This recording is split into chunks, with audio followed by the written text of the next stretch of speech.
Amazing, amazing workout this morning. Those that joined us, I know you had a good one as well. I know Malik always give us a good workout, as always.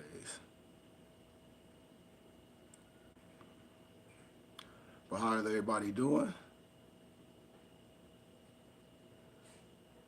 Just want to talk about a little science today,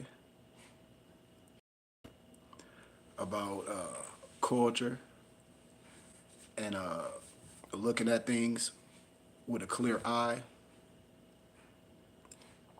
When I always talk about our African culture and our African spirituality, which some like to call black magic, voodoo, hoodoo. But I tell my brothers and sisters, if you have ears to hear and eyes to see, you see the synchronicity. Everything comes from a source, you know. So I just had the pleasure to study on different levels of wisdom. And I also use the science myself, you know. Peace, peace, peace, peace, Noble. Peace, peace, Keenan. Peace and love to you. Peace and love to you, brother. But I just like to come on here and share wisdom with my brothers and sisters because it's nothing secret. As I traveled, as I did academia and things, I saw it's nothing secret. Is it sacred? Yes. And our teachers just don't use the power to bring back. And that's the only reason why we lost. It's nothing else. Paper money, that's not it. Because we are currency. Once we understand these common denominators, a lot of things will be different, especially when it comes to this spirituality, to this culture, you know? And when I talk about different tools in the toolbox, like when I talk about the root doctor's companion to theory and practice, you know? And to talk about our root work and our history and our traditions, when you are an adept, when you a medicine man, when you a shaman, when you a Sufi, you know? And that's just what it is, you know? It's nothing scary.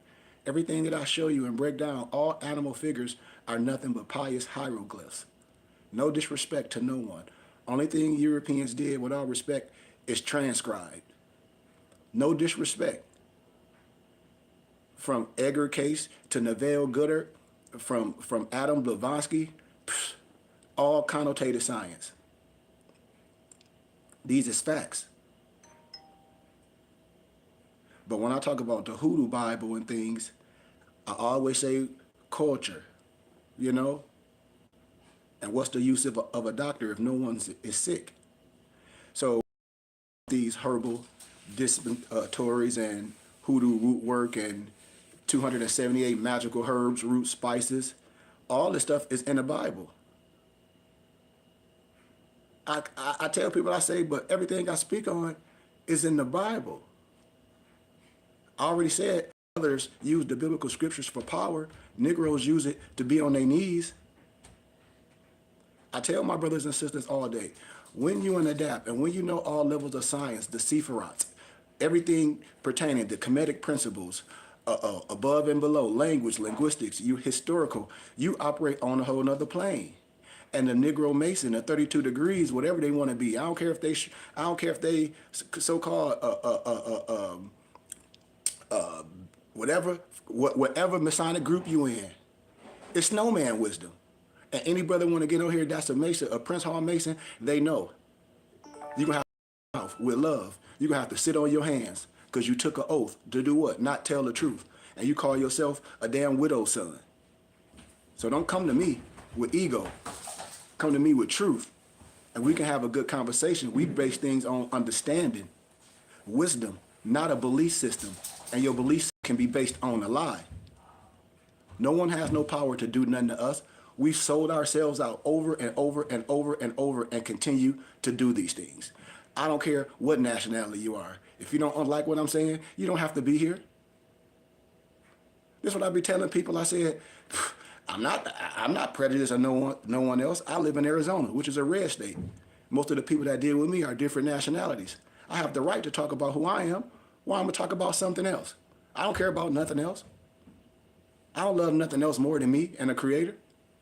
That's asinine. We talking about nobody where somebody else came from and somebody else magic and somebody else afraid of it.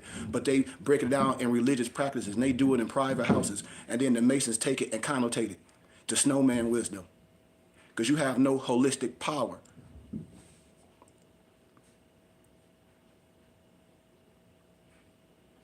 When I talk about spices and all this stuff, when I talk about hoodoo root work, the root work that I do is for me. I don't get on here and read no cards. I'll burn all them cards up that I got. That mess meaningless to me.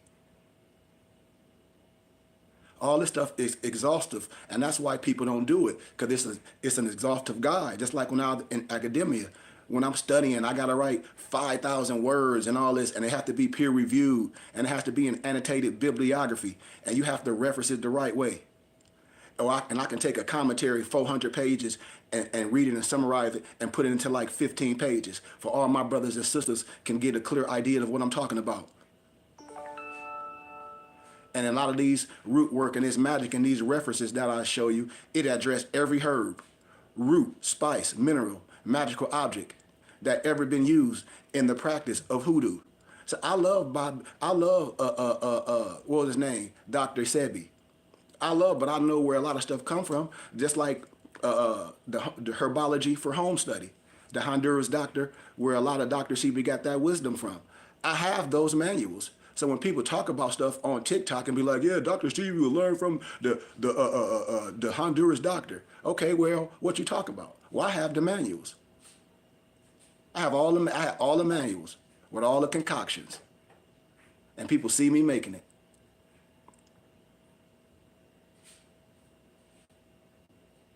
It's another root doctor's companion to basic spell casting, you know, and the Hoodoo Bible, you know. We talk about the heart work, you know.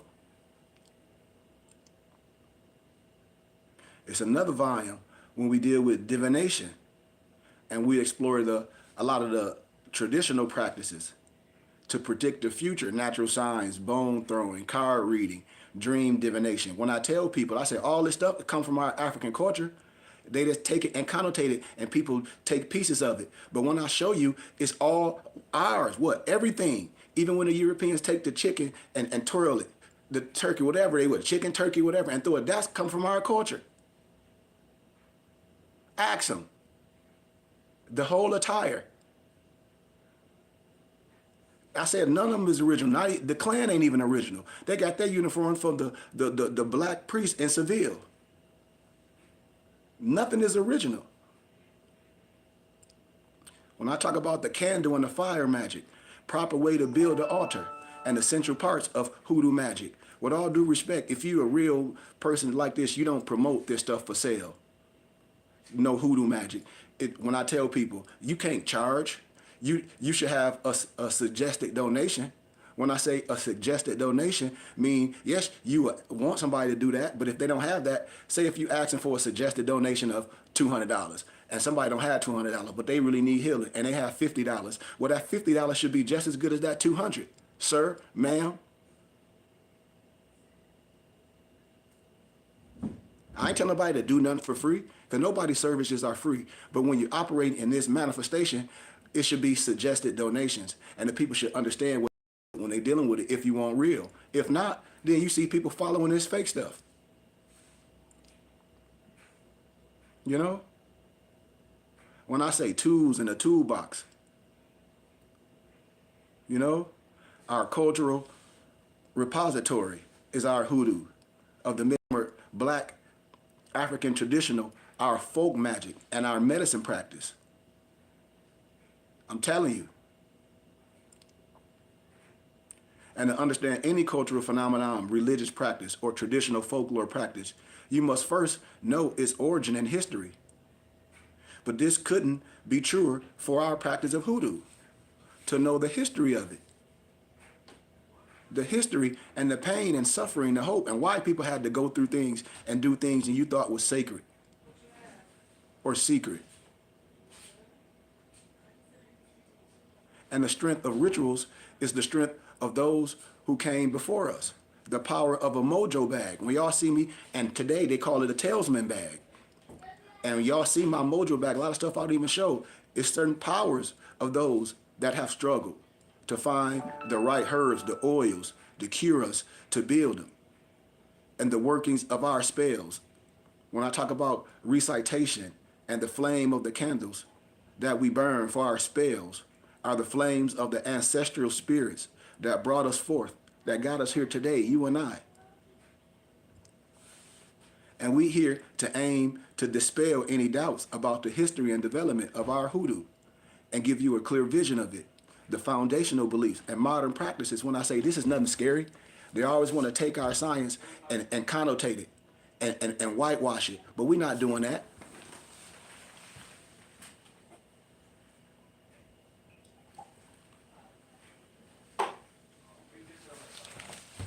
You know? And many of our ancestors guide our journey and bless our knowledge. I never went nowhere, especially when I deal with culture, especially when I was getting my degrees on college at GCU. I never had any problem with no Europeans, professors, or no European Masons, or no politicians. Why? Because most of them were Masons, and most of them looked me up. They knew who I was when I was coming. It was like, you have to get your own charter. Why? For what you know, for what I'm introduced to. It's a difference from studying academically and seminary and being trained like a dog. When I tell people, and then I tell people all my affiliations, I'm transparent. When people just be talking, blowing wolf tickets, I say, dude, I'm part of the Philosophical Research Society as well. Only people that I know part of the Philosophical Research Society is Ponte European Masons and high-level professors. And a lot of different Masonic groups and Rose and across our Rosicrucians that a lot of people don't know. That's why when I hear the average Negro speaking, I'm like, man, you have no idea. You acting like a groupie. And that's what most of these people do. They act like groupies. I tell you, I don't gravitate to one science when I miss the essence of the rest. I can't do that. That means I'm limiting my power. That means I'm limiting my wisdom. If I'm a grandmaster, I'm not going to say I just study Wing Chun. And I'm not going to study any other martial arts craft. I'm studying all the crafts that I can. I'm working with all the tools. I'm working with the above and below. I'm not leaving no stone unturned. I'm learning with my mental. I'm learning with my meditation, my contemplation. And in martial arts, the spiritual ones, they had that higher power because they had that extra that a lot of people didn't have. The discipline. It's a discipline that goes along with this. What do you mean? I work out every day. I study every day. I meditate 3 times a day. I work out 7 days a week. I'm 49. I run 5 miles a day. I bench press 250. I have a full library with over 1 million books and documents. My story is different from a lot of these so-called Moors on the internet. I ain't fresh out of no prison. That ain't my story. That ain't my story. Motion detected You know, at the garage door. That ain't, oh, out of prison, all this, the white. Nah, nope, that ain't my mission. I don't want to go live in no jungle. Nope, I've been past that. You know? But hoodoo is a set of practices, traditions, and beliefs practiced in several parts of the United States and other places around the world, such as Haiti, the Caribbeans, that involve from traditional religions and culture practices in several parts of Africa prior to the onset of the so-called slave trade. And the practice of hoodoo became known by many different names. We call it root work, conjuring, conjuration, also referred to numerous practices of healing associated with African Americans. Conjure is actually an Old English word used to describe calling up spirits. Motion detected at the garage door. And depending on the region of the country, terms such as cooning and tricking have also been used to describe these practices. Like, let me show you something. In the medical field, when the snake goes up the chalice, and you hear Europeans or whoever, oh, you a coon. Yes, I'm a coon, because I'm a kundalini. I'm the kundalini rising. Because, see, I understand words have power, and I take all the power. Yes, I am a coon. I am the kundalini rising. You see, and when you take power and when you understand linguistics and you have a clear understanding of language, you have the power. You know? You know? You know, some and some observers draw a connection between the word. I mean, excuse me, between the word and the and like juju, which is a term used to describe a magical belief system practiced in Nigeria. You know, in all other places like Hausa people of Africa, the Hausa or the Hausa word, who, duba, huduba, was a word used to refer to produce retribution, and this term was later picked up and used to describe malevolence, those forces by early Aborigines and early white observers called the practice hoodoo, Negro cultism. I told you every time they get something, they want to try to label it. They want to tribal label things, and I say you have to get with ancient and modern because we can do the linguistics, and when I do the linguistics, it's going to be nothing ancient about nothing different. I guarantee you. And the practice seemed to project an element of anger to a lot of outsiders. You know, like in the 60s, it was common to hear the term spiritualist used to describe a hoodoo devotee. According to a writer named Carolyn Monroe Lowe, practitioners came to use the term over hoodoo because the public's negative perception of these traditions. And many of the practices of hoodoo were practiced privately by some African Americans who identified themselves publicly as traditional Protestant Christians. Are you listening? I'm just setting a precedent.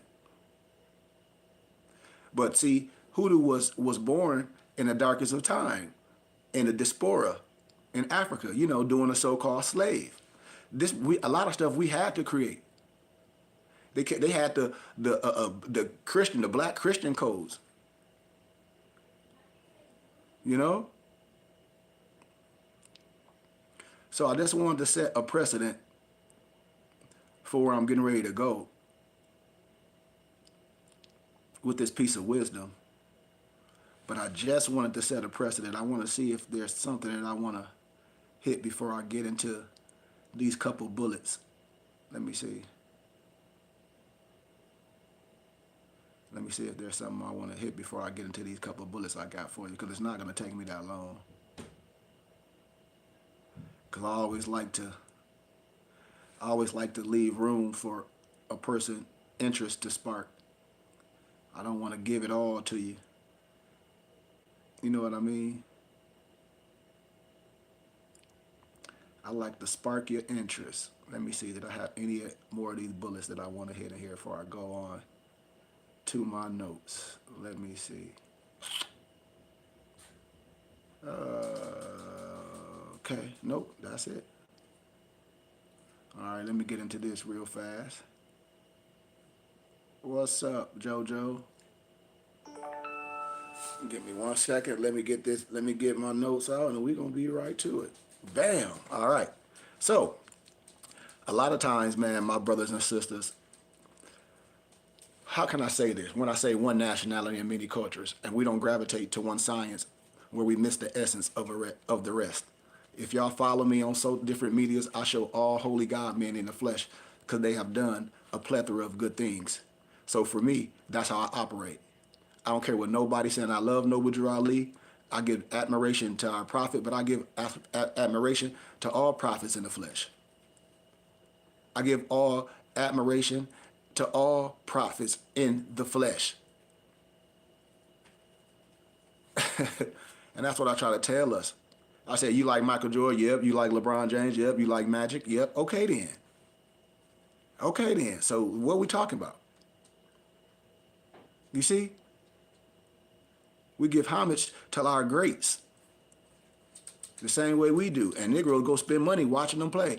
I said, look at the psychosis when Negroes be talking this about that, but you will wear a jersey with a man name on it and a number, and you like him that much. That means you a groupie. Think about it. Who? All of us. I ain't talking about nobody. Everybody that got a man jersey with his name on it and wear it, that's a groupie. Why? Because you like him that much. What you mean? You spend money on his clothes. You got his jersey. You spend hundreds on his jersey. You know?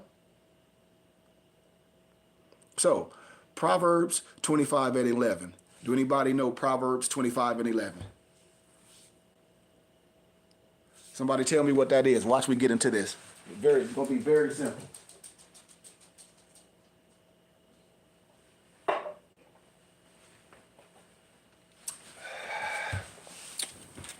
Watch. Proverbs, yeah, Proverbs 25 and 11.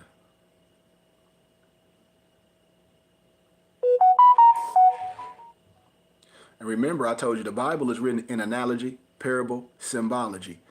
You must know analogy, parable, and symbology. To even have a conversation with me, you must know linguistics. You must know connotation, denotation. You must stay in context. If not, we can't have an intellectual conversation on facts, on things that can be proven, on truth, on 1 Thessalonians 5 and 21, proving all things. So, Proverbs 25 and 11. A word fitly spoken is like apples of gold in pitchers of silver. What did that mean? Okay. So, the Bible and Christianity entered the African diaspora. A word, yep, there you go. Absolutely, Candace. Yes, yes, yes, yes, yes. A word, yes. Absolutely, Keenan. Yes. And then I ask people, is the Bible written in analogy, parable, and symbology? They say yes. They be like, yep. I said, okay, so if the Bible written in analogy, parable, and symbology and a certain language, was the Bible written in Koine Greek? Yep, yep. So do you know analogy, parable, and symbology? No. Well, what we talking about? So then you arbitrary explaining. And person to say, what do you mean I'm arbitrary explaining? You can't arbitrary explain the law. You can't arbitrary explain the biblical scripture. You just can't do it. You see? So the Bible and Christianity entered the African diaspora during difficult times, but became so, how can I say, engulfed with the folk beliefs of conjure practice that the two are now inseparable. Just as our knowledge of scriptures does not come from one source, so too our knowledge of root work is not limited to a single voice, a single so-called book, or a single place. It comes instead from people who daily live our beliefs and practices of prayer and magic. And much of the history has been preserved by folklorists, community record keepers, archivists, and manufacturers of spiritual supplies. And these individuals help bring the knowledge across, to certain individuals that may not have been introduced to it. And that's what I'm doing for you here today. I'm telling you, no disrespect to all the girls be on the internet with them cars saying they some readers. I bet you they couldn't read me. I bet you all the cars that they gonna pull out, I'll be like, I know what you're doing. With all respect and love, I don't disrespect no lady on here, but that just remind me of the lady that used to come on late night on BT Clio. Call me now and get my cars with all this and that. That's what that remind me of. I'm sorry. Just like my man late night used to come on BT Carney Wilson with his prayer package. And God, get my prayer package and get this holy water and this towel. I'm sorry. That's what it remind me of. Hey man, them cars is meaningless. With all due respect. I said them cars don't mean nothing. I guarantee you, nobody on here that's a car reader can read me. I guarantee you. And if you enter the spirit, your spirit tell you need to stop in your tracks. I guarantee you, because if you connect to the spirit should tell you something.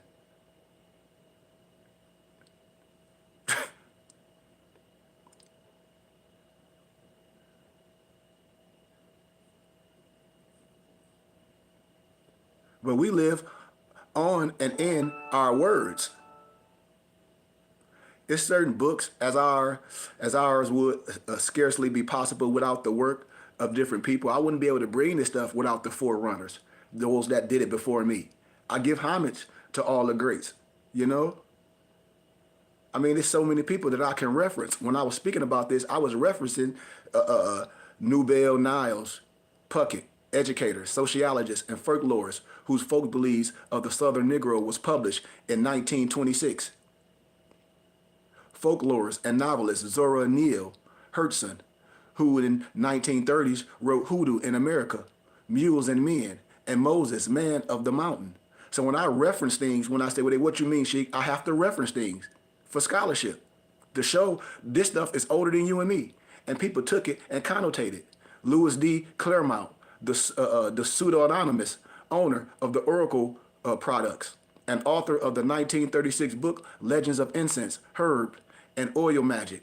Every European Mason that I met at GCU, all my professors had access to all this stuff. And when I tell y'all, a lot of these colleges, they have a Gnostic library in the basement.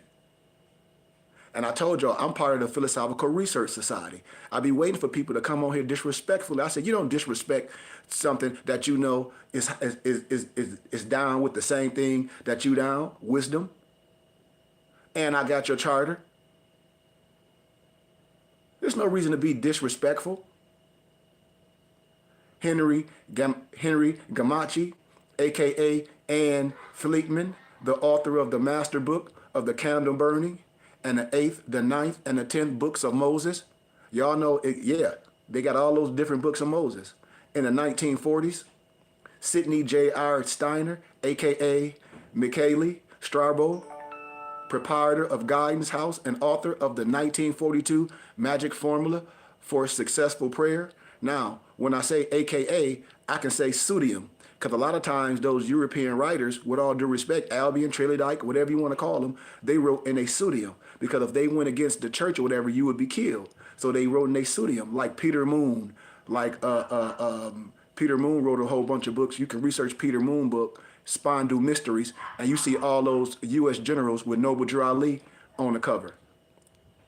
You will see Sacred Drift by Peter Lambert Wilson, Sacred Drift of Islam by Peter Lambert Wilson with Noble Drew Ali on the cover, and that's another pen name as well. A pen name, his pseudium, what they wrote in. Research what I'm telling you. That's why I be waiting. I love everyone, but I know my European colleagues know because my professor was potentates.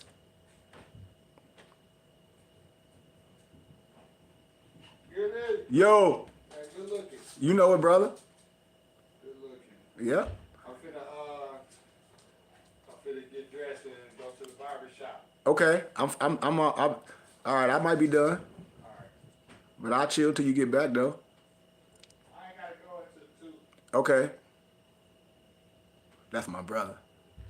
Also, you got the Reverend Harry M. Hyatt, amateur folklorist, whose hoodoo, conjuration, witchcraft, root work was published in the 1970s. And this continues on today with such sources as Yvonne Shiro's 2003 Black Magic, Religion and the African American Conjuring Tradition, and Jeffrey E. Anderson 2007 Conjure in African American Society. We are indebted to all of them. Let me tell y'all something. No disrespect. All European scholars, researchers, they ain't go to know Europe and study nothing. They went to the continent of Africa. Just like David Icke when he was studying Credo Matua. And he got rich off of it. All that science David Icke be written about, man, I'm going to tell you where it came from. I'm telling you, it wasn't no science nowhere. But in the continent, in the cradle of Africa. I'm telling you facts from scholarship. Period. When you can research Gerald Massey, his books Natural Genesis, from all European writers, they're going to tell you what it is. From Bertrand Thomas, his book, The Arab, all this. It's just a lot of stuff we didn't know historically. When I tell you stuff about Henry Hoosier and all this stuff in history, when I tell you about other mystics and professors that was a 3 times chair at universities, Dr. Thurman, we talking about educators, mystics. Come on, man. And in magic, incompatible with the Bible. Watch this. In the beginning, God created the heaven and the earth, right? So that's Genesis 1 and 1. Detected at the front door. So watch this. You can see the biblical quotation. The Holy Scriptures themselves begin with the greatest of all magical acts. What? The creation of what? The existence by who? God, right? And the Scriptures contain countless examples of magic, miracles, wonders, dreams, visions, prophecies, and they have been used throughout the ages as a guide, instruction, a manual, formulary, comfort, giver, and it's comfort giver, enemy thwarter, and constant companion. You see? But at various times and places, the use of the Holy Scriptures and magic has come under fire by ecclesiastic authorities. And I just call them, I ain't even gonna call them authorities. We're just gonna call them Those that's not going to teach the esoteric magic that's going to stand you up. That's going to pull the great man out of his shallow grave, fully intact. That's wrapped up in masonry. That's in the Bible too. Who killed Haram Abith, Jabal, Jablum, and Jablim? The three stooges, just like the three stoogers, and they had a jubilee. I'll teach you this. I'm telling you. That's why all my European Masons are sons of Muslims, and the Negro call himself some goofy widow son and won't tell the truth. But the conventional view of magic in some modern churches is one of the unremitting and invariable condemnations. For this reason, many assume that magic of all kinds is forbidden by God. Some people have even told you that they were drawn to magic in part because their experience with Eurocentric and Negrocentric Christianity has been painful or emotionally damaging, and that to practice magic was a personal declaration of independence or a vital part of their healing and personal growth. And to all of our students, everyone that's listening to me who love magic, but were taught that there is no such thing or no such a thing as biblical Jewish and Christian spell casting, we bring you the good news. Because the Bible does, in fact, contain accounts of magic. The Bible has been used by devout Jews and Christians to perform magic, and the books of the Bible, the actual written scrolls and printed pages, are themselves magical. Some may disagree with this and with what I teach and with what our holy men teach and what our ancestors teach. And if that's the case, I ain't talking to you. That's why I tell people, I can't save everybody, don't want to.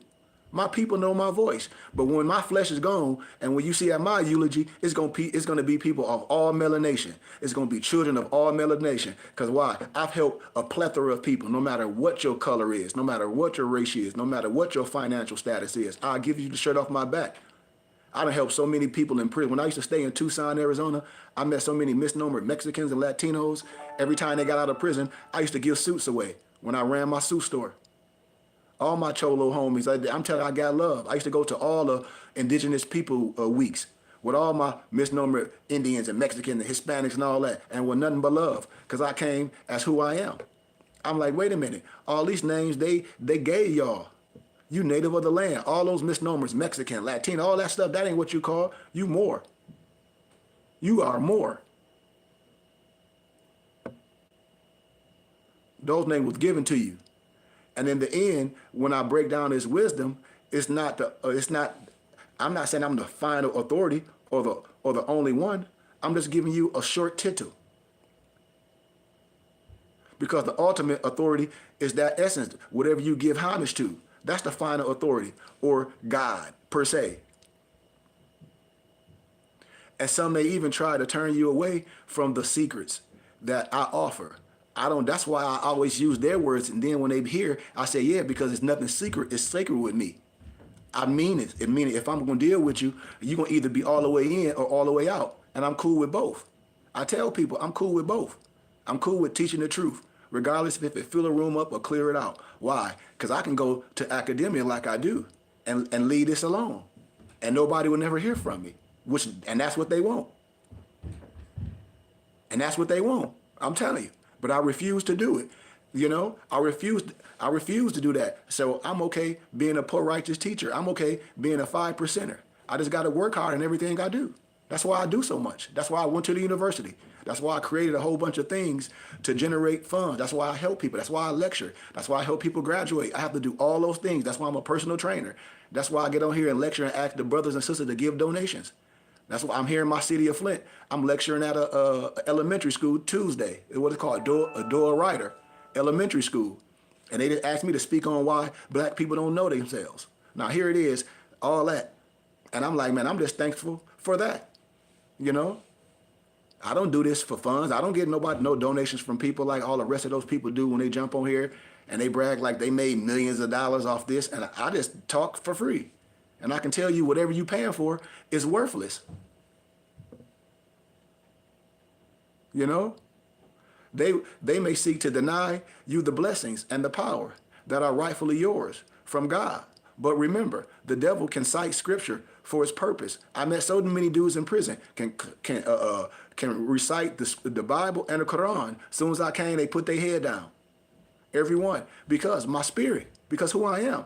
I don't care if you know how to recite something. I don't care if you speak Arabic. I don't give a damn if you speak Paleo Hebrew. None of that mess is contingent on your righteousness and your connection with God, with the Creator, with your African spirits, with the Oliga, with the Santeria, with the Orishas, you know, with the rose and the cross, or anything.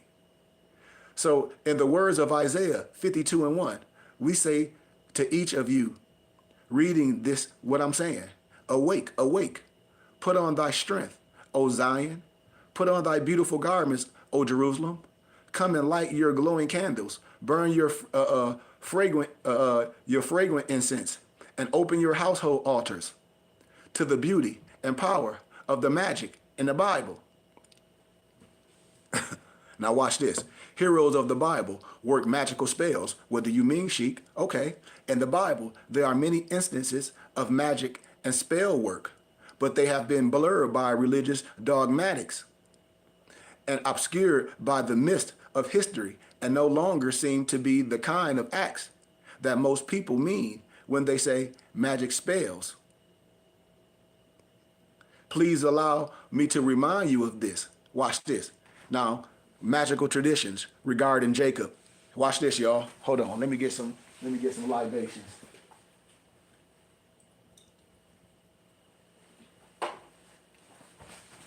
I told y'all.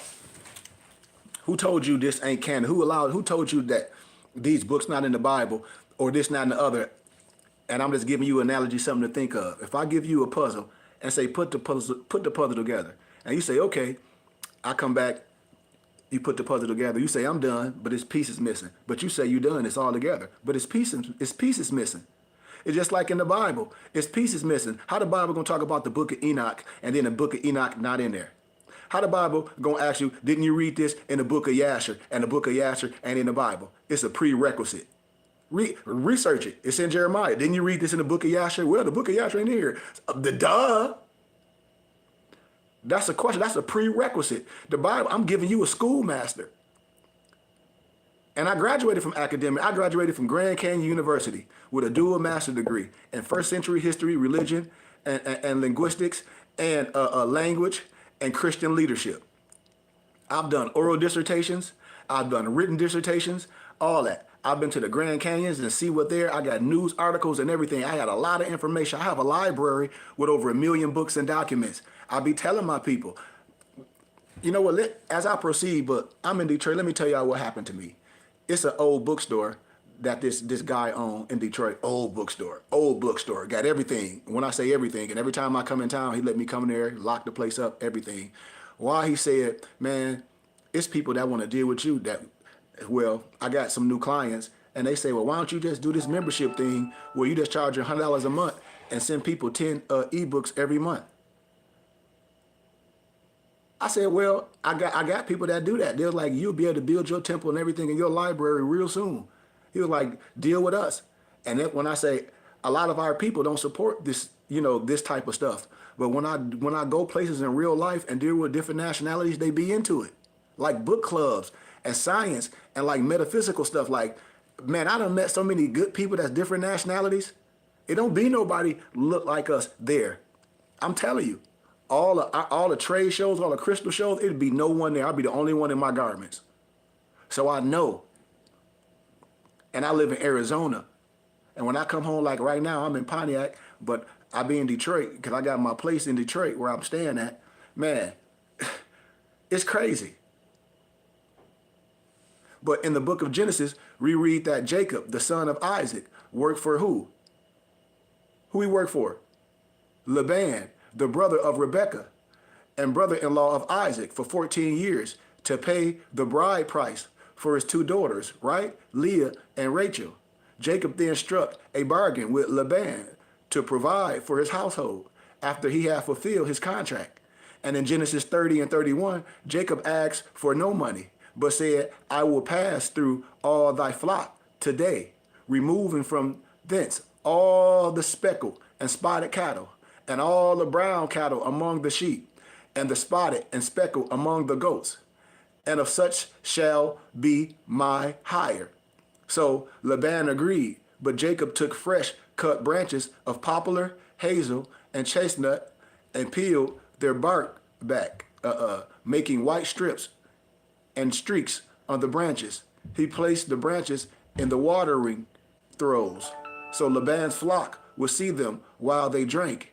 And when they made it, the sheep and the goats then bore straight, speckled, and spotted young, which Jacob added to his claim, and thus magically increased his flock.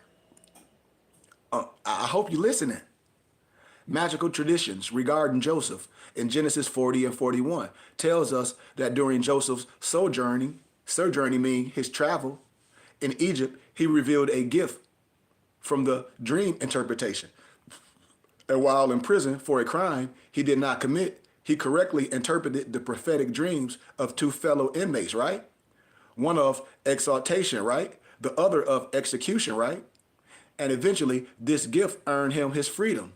And when Pharaoh had a dream that defied all his soothsayers, I call them court jesters, 7 healthy cattle came up out of the river, only to be eaten up by 7 emaciated cattle, right? Joseph not only correctly foretold that the dream was a prophecy of 7 years of bumper crops, followed by 7 years of famine, but he also created a plan to avert the disaster by what? Building up Egypt's grain reserves during the prosperous years to stave off the famine years, you know. And for this, he was exalted to a higher office by Pharaoh. I'm just giving you the story. For all my brothers that be out here with all gun-ho, with all this stupid paperwork, and I'm like, you have lost your magic. How? Because you dealing with the present. You dealing with man. You lost your way. You think a piece of paper is finna say you have lost your way and lost your connection to God. You lost your way. Watch this. Magical traditions regarding Aaron. Remember in Exodus 7, 8, and 12, and Numbers 17 and 8, you learn of Aaron's mighty rod. Moses and Aaron went before Pharaoh to perform a miracle. And as I proceed, what was Moses learned in? Why? For all my Christian brothers, for all my brothers that be dissing the biblical scriptures, and I say, you got a damn fez on your head and don't know you from the tribe of Judah, lineage of David by blood, and then you talking all this, and we under a kasher diet, a.k.a. kosher from the Bible. Like, this is asinine. So then I asked my brothers and sisters, what was Moses learned in the biblical scriptures? What was Moses' craft? What was Moses' craft? I always ask these brothers, all these people that profess things, because the divine comes first with me. What was Moses' craft? What was he learned in? Do they know? Kenan, Mercius, do you know? Noble, do anybody know? Watch this. What was Moses learned in the biblical scripture?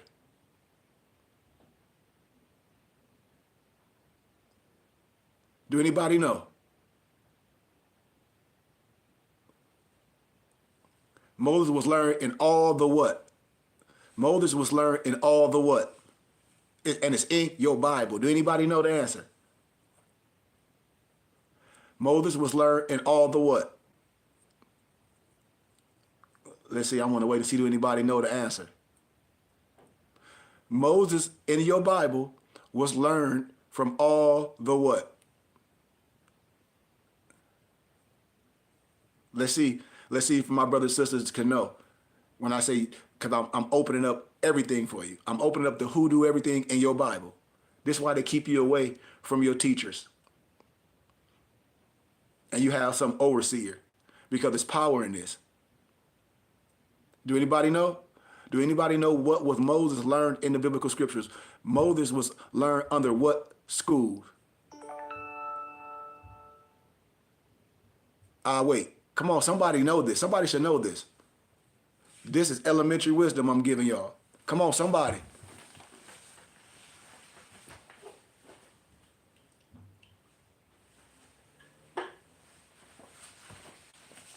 Anybody? Don't nobody got it, huh? There you go. Thank you. Yep, just in case.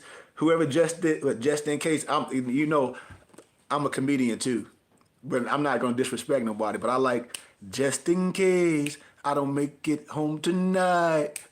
But yeah, whoever you are, just in case, peace and love. I gotta start giving gifts too. I'm gonna start giving gifts so when people start speaking and asking questions, I'm gonna start giving gifts because I got a lot to give. I got a whole warehouse. Y'all check out my company page called morrishaberdasher.com. I sell everything. I got a book company called mypdfbooks.com where I converted a whole bunch of books to ebooks. And I have another company my mufti's working on. It's called bindedbooks.com where we print and bind expensive and rare books. But I'm going to start giving out gifts for real. Real talk. Turbans, fezzes. I make all this stuff.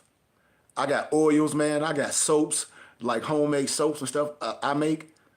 I do concoctions and everything, herbs. If everybody ever follow me, I make all type of herbs. A lot of stuff I don't talk about, but I do a lot of stuff for healing. But yeah, Noble, just in case, you absolutely right.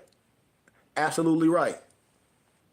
The Egyptian mystery systems. So if Moses was learned in all the Egyptian mystery system, brother, just in case, or empress, I don't know if you're a male or female, but I always want to be, respectful. If Moses was learned in all the mystery systems, then all he taught Aaron was the same thing he know. So when people be talking that cap, I'll be like, dude, like it's hard for me to even phantom what you're saying. And then I say, okay, and then I ask people like this: what was Moses? Not Moses, but what was Jesus? What brotherhood was Jesus under? Watch, before we proceed, what brotherhood was Jesus under? Because in the Bible, it tells you brotherhood is like sweet oil going down to your head, to your beard, and to your shirt. No, he wasn't under the silent brotherhood. No. Either the silent brotherhood of the East is just, and the silent brotherhood of the East is some here. When you look up Neville Goddard, he was educated by the Ethiopian rabbi. Ab Allah. You can watch the YouTube video. Neville Goddard's Ethiopian rabbi, Neville's Goddard teacher, and it's Ab Allah. And I got the ancient book too of Ab Allah, Neville Goddard's teacher. But no, not silent brotherhood, which is dope. Everybody got their phone. Somebody gonna say it. Watch this. Come on, just in case. Hey, just in case. See, if you was in my class in academia, I'll be like, I hope y'all doing. Everybody be having smartphones. I say, ask your phone. See, I am the fact checker. It ain't gonna never be nothing on social media. You're gonna be like, oh, this is not true. This is not that. Why? Because I'm coming from truth. So help me God. I don't care if nobody like it. You're gonna be able to fact check everything that I'm saying. Why? Because I had to be what? Sincere in everything I was doing. I had to give peer-reviewed scholarly research. I've done oral dissertations. I've done written dissertations with professors with 4-5 chairs over, and they be quiet in a church mouse. So if Jesus was under the order of Melchizedek, and then they act like they don't even know what Melchizedek is, because they take a lot of stuff out the Bible. They take the Metatron. They take a lot of stuff out the biblical scriptures that most people don't know. And when I start connecting these things, when I start showing them the esoteric science that bring us together for power, they sit on their hands because most of them Masons. Because most of them are Masons, and most of them are Scottish Rite Masons. With all due respect. With all due respect. With all due respect. Just like the Krishna. That mean what? Dark. Actually, dark black. Like when I show different signs and symbols of like my Indian people, I understand science and crafts. Like I can't gravitate to one science where I miss the essence of the rest. So let's proceed. In Exodus 7, 8, and 12, and Numbers 17 and 8, you learn of Aaron's mighty rod, right? Moses and Aaron went before Pharaoh to perform a miracle. Aaron cast down his rod at Pharaoh's feet, and it became a serpent. Pharaoh had his magicians duplicate the feet, but Aaron's serpent devoured the others. And Moses and Aaron's went in unto Pharaoh's, and they did so as the Lord had commanded. And Aaron cast down his rod before Pharaoh and before his servants, and it became a serpent. Then Pharaoh also called the wise men and the sorcerers, now the magicians of Egypt. They also did in like manner with the enchantments for they cast down every man his rod, and they became serpents. But Aaron's rod swallowed them up. Later, the Lord ordered that each of the 12 tribes provide a rod, and that the rod of the tribe chosen to become the priest of the tabernacle would miraculously sprout overnight. Aaron provided his rod on behalf of the tribe of Levi. The tribe of Levi. So when everybody talk about, we some Hebrew Israelites, man, in the Bible you had the tribe of Levi, you had a plethora of tribes. And when people talk about we all Hebrew Israelites, I said, dude, Hebrew is just an act that was done. You went on a certain land with a certain bloodline, a Canaanite land. So I want to hear what you're talking about. And once planted in the ground, it put forth buds, produced blossoms, and bore ripe almonds. Aaron's rod bore on one side sweet almonds, and on the other side bitter almonds. And if the Israelites obeyed the Lord, the sweet almonds would ripen and be edible. But if they forsook the Lord, the bitter almonds would propagate, which means they'll come, they'll grow. Magical traditions regarding Joshua. In the book of Joshua, chapter 6, you learn that the Lord declared in advance that Joshua would conquer the city of Jericho and gave him instructions for a 7-day spell, right? Right? Once a day for 6 days, the army of the Jews marched around the city with the priests in the lead, carrying the Ark of the Covenant and blowing a ram's horn. On the 7th day, they marched around the city 7 times in the same formation, thus making a total of 13 marches around the city. And I quote, with a silver tongue, "And it came to pass at the 7th time, when the priests blew with the trumpets, Joshua said unto the people, Shout, for the Lord hath given you the city. So the people shouted with the priests, blew with the trumpets, and the wall fell down flat, so that the people went up into the city, every man straight before him, and they took the city." Magical traditions concerning Moses. Moses is better known as the author of what? The first 5 books of the Bible, right? Okay. The great lawgiver and liberator of the Israelites. The most famous figure in the biblical magic outside of Jesus, Yahshua.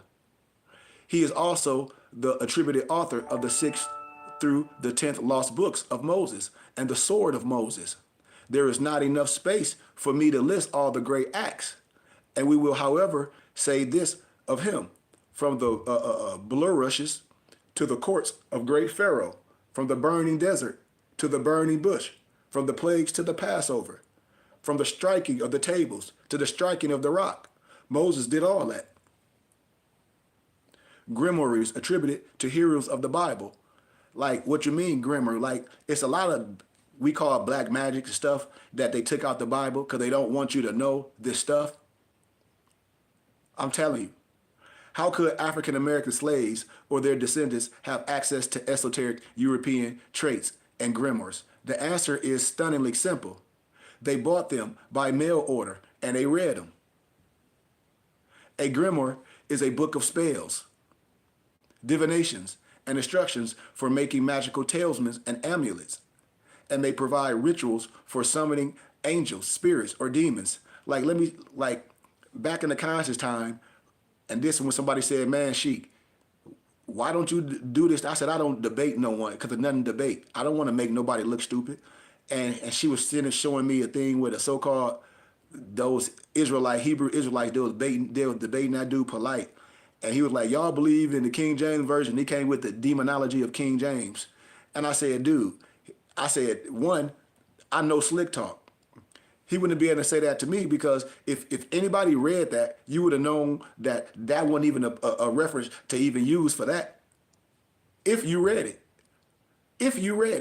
I'm telling y'all about grammar. But you know how Negroes do when they debate. But not all grimoires are biblical, but there are quite a few whose authorship is attributed to great figures of the biblical scriptures. And when Reverend Harry M. Hyatt interviewed 1,600 African-American root workers in the South from 1936 to 1940, he found that many of them owned such grimoires, typically sold through mail order catalogs. These manuals on spell casting were widely advertised in black-owned newspapers such as Chicago Defender to this day. Just Just like the lotto, what would they call that? Those lotto books our mother and them had. And they used to do all that root work like they was going to hit the number and all this stuff. I know y'all listening to me. That's the connotated, that's the watered down version. But African American spiritual workers continue to consult biblical grimoires like the secrets of the Psalms, the 6th and 7th book of Moses. This is what I'm talking about. Mystery of the long lost 8th, the 9th, and the 10th book of Moses. I'm telling y'all. And the old German American mystical standards such as powwows or the long lost friend and Albertus Magnus Egyptian secrets. See, let me tell y'all something. The copied you. And when you know all that science, to me, it's only snowman science. That's not high science. I'm telling you. That's just, to me, it's snowman wisdom, with all due respect. And if you pursue a grimoire attribute to an ancient figure of the Bible, such as Moses or Solomon, it becomes apparent that the book was not the work of the great name assigned to it, but something wholly other. Such false attributes typically occurred for one or two reasons. Either the original author's name was forgotten, or a little-known writer credited his work to a legendary figure in hopes of attracting attention, publicity, or sales. Just like when I talk about the Jewish wars, like that Flavius Josephus, all that pseudo. I illuminated that in academia. I said the Pisos family, I illuminated. Had everybody sitting on their hands because they always try to talk about some Flavius Josephus. I said, okay. And my professor used to be like, uh-oh. I said, no, let them go, because we lectured in academia, but you had to be able to prove it academically with scholarship. Illuminate. Then I had some group saying that they Ephraim. I said, dude, just because you believe in something don't mean you bloodline. When I break down Ephraim and Mizraim and what that really is, a bloodline, I understand you believe you can be adopted into the wisdom because there's no biasness. But come on, stop the cap. You know? The 6th and the 7th book of Moses. Okay, I got a little more time. And the 7th book of Moses, or Moses' magical spirit arc, is a magical text attributed to Moses and the author of the first 5 books of the Bible, and supposedly a hidden add-on to the Bible. It purports to instruct the student in the spells used to create the miracles of the Bible.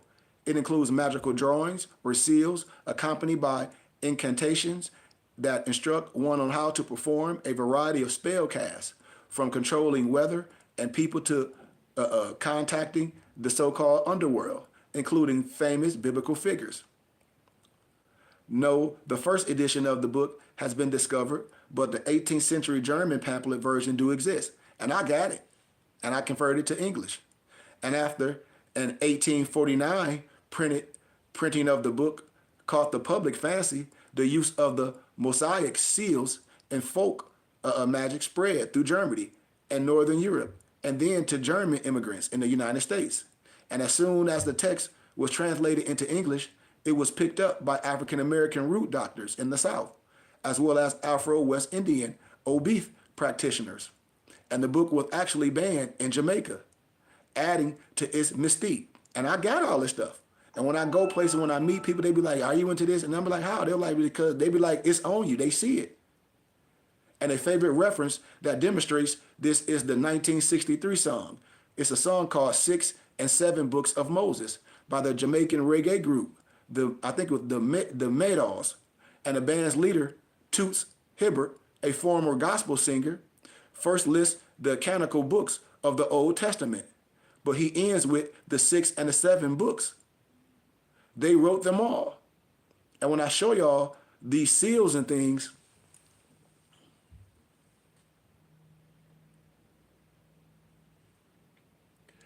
when I say, come on, man.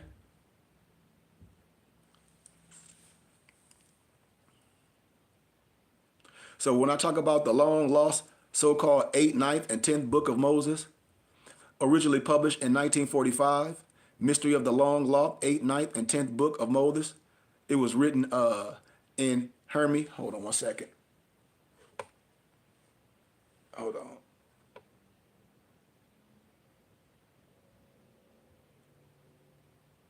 on. There we go.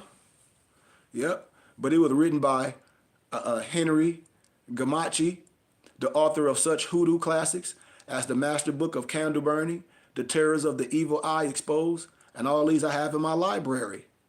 Gamache was once said to be a pseudonym. Remember I told you a pseudonym or a pen name? I told you all these Europeans, all these people, they always wrote in a pseudonym and a pen name. They had to. For the occult shop owner and publisher Joseph Stiklenick, aka Joe K, or a young Jewish woman who did the research and wrote the books for K. Remember, pseudonym. They always wrote in a pseudonym, they pen name. I can show you every European author that did that. Research by Catherine Runroad have revealed her true identity to be Anne Fleetman. So all those books by Anne Fleetman was Catherine Runroad, 1906 to 1990, the owner of the Doorway Publications and Sheldon Publications. Gamache appears to have collected the material for this work from medieval and the Middle Eastern grimoires, mixed them liberally with the radically Afrocentric socio-political theories of Marcus Garvey, summarized portions of Zora Neale's Hurston's book, Moses, Man of the Mountain, and then attributed the whole package to Moses the lawgiver. And his book departs drastically from the grimoire style of the earlier 6th, 7th books of Moses.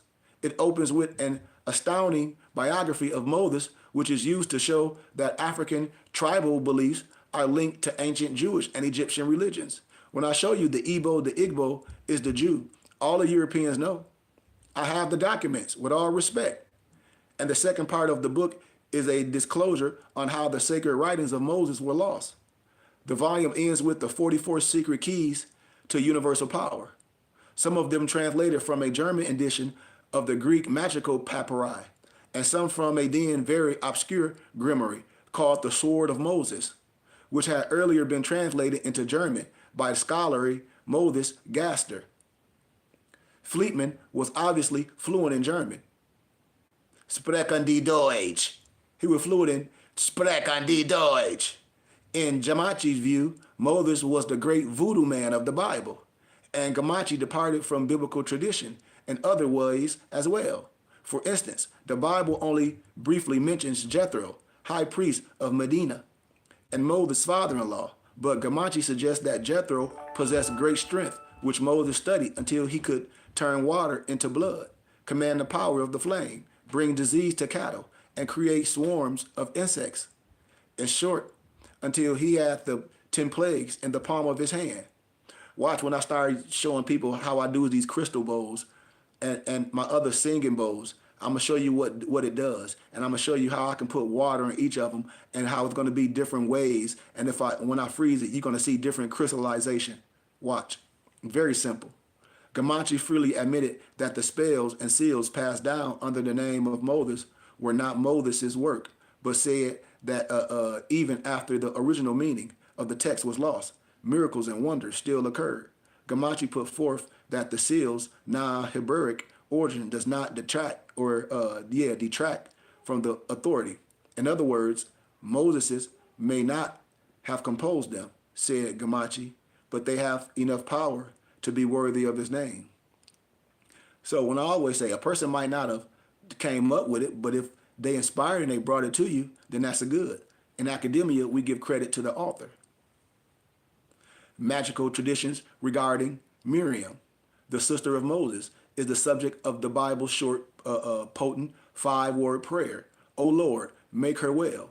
She is associated with the protective hand of Miriam, the amulet against the evil eye, with the old separative Jewish healing spell.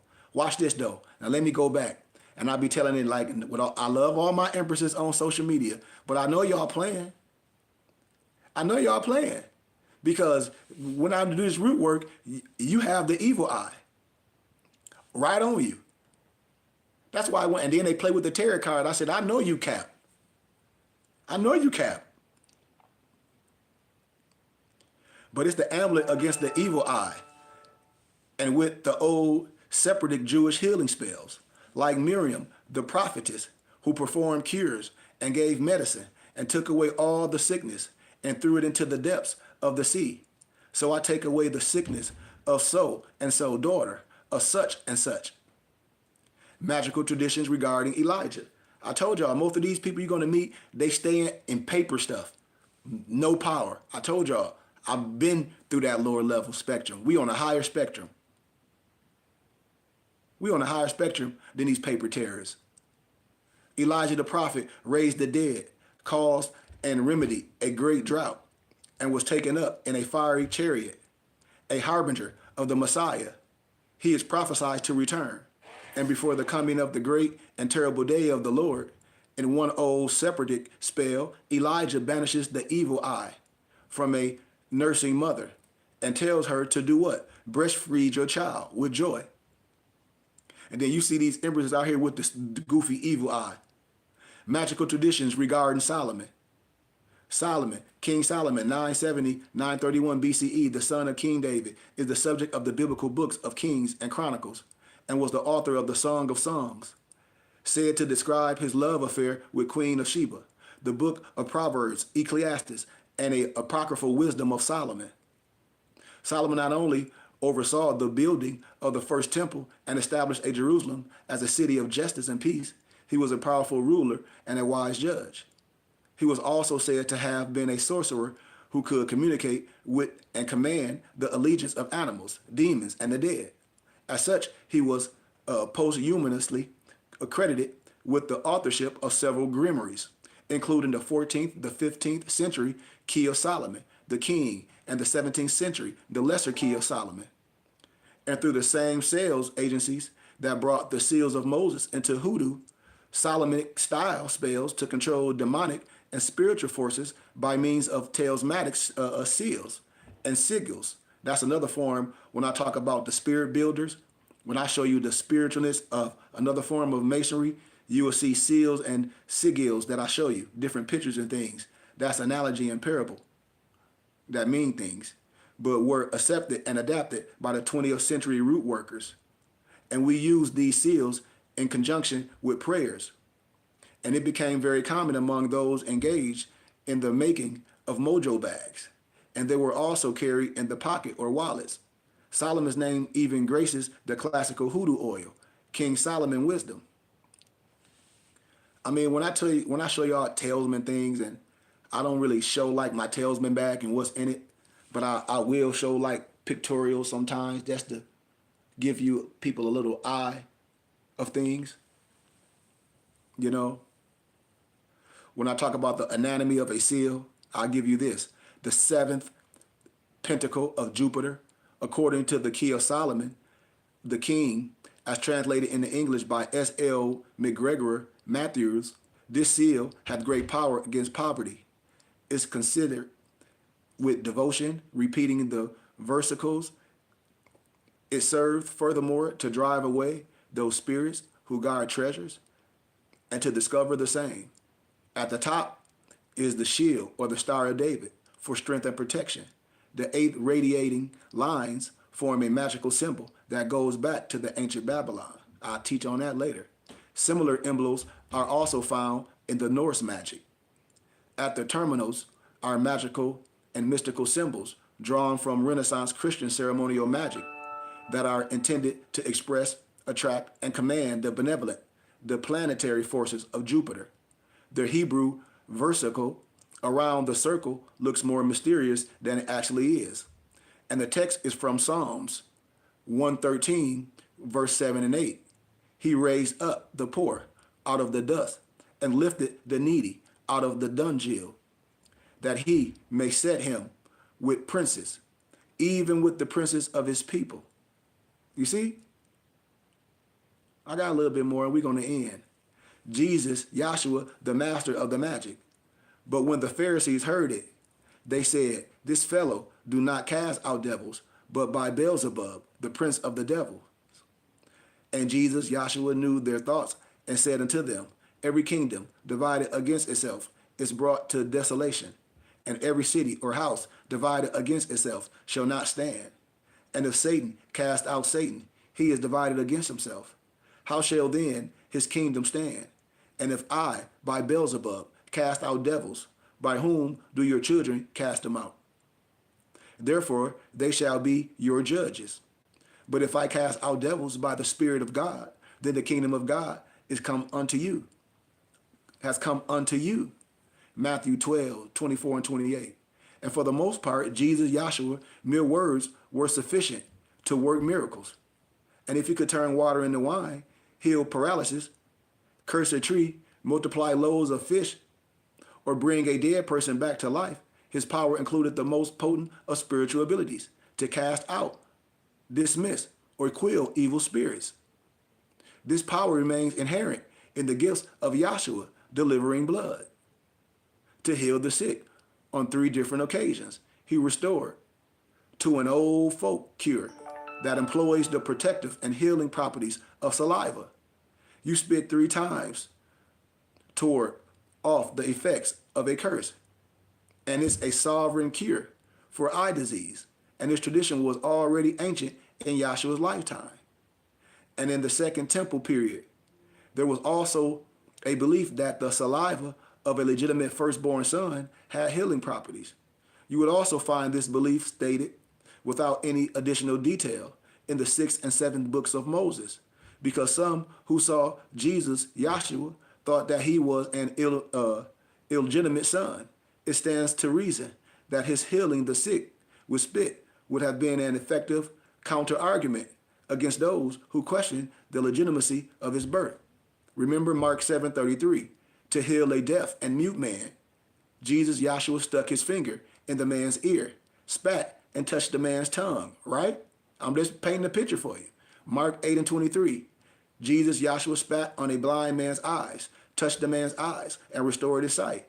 John 9:6, Jesus, Yahshua, spat on the ground to make a small quantity of mud to smear over another blind man's eyes to return his sight.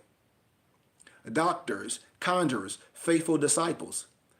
Is any sick among you? Let him call for the elder of the church, and let them pray over him, anointing him with oil in the name of the Lord. So what type of oil, what type of herbs? Healing oils, healing herbs. James 5:14. Sketches of Christian root work. Watch this. The bond between the root doctor and the church is deep and abiding. Hold on 1 second.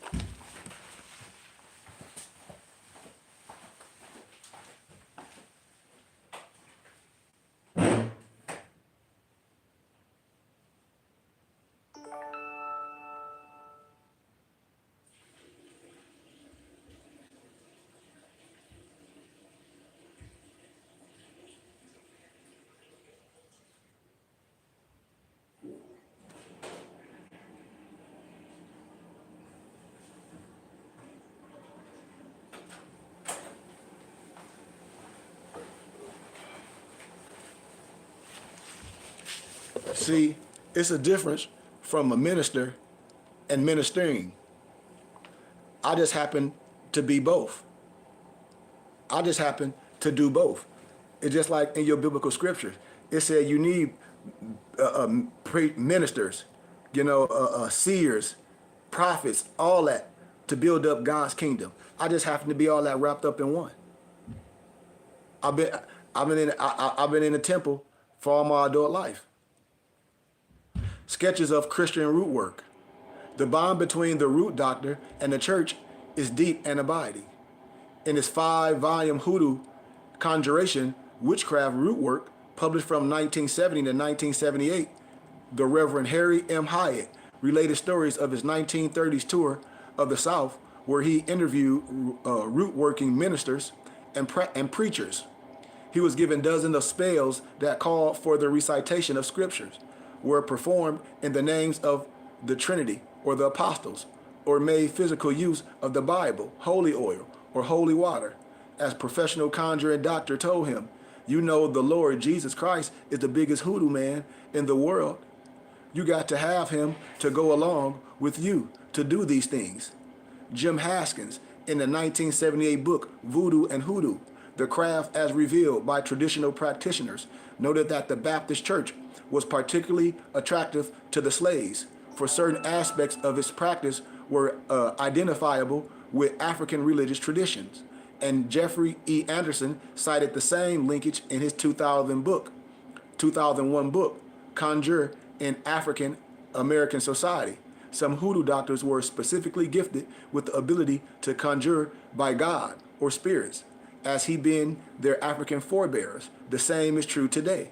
This, like when I said, when I meet around a lot of elders, they say, well, you just this in the flesh today. We don't have to always, we give homage to our martyrs, but I'm here. We can do the same thing. So even when I talk about my Rosicrucian, because I am a Rosicrucian, and I tell people, stop letting somebody get you caught up in spookism. All these crap, it's only theology and comedic science or masonry. Stop letting people get you caught up in these mishaps. I have my own charter. I ain't taking no oath. Is it sacred with me? Yes. Do I initiate people? Yes. Through the wisdom. Everything is a form of initiation. Elementary, middle school, high school, college, that's a form of initiation. White belt, other color belts, black belt. When you get to a black belt, that just means you ready to learn. Black belt don't mean you ready or no master or you ready to teach. Black belt just means you ready to learn. Period.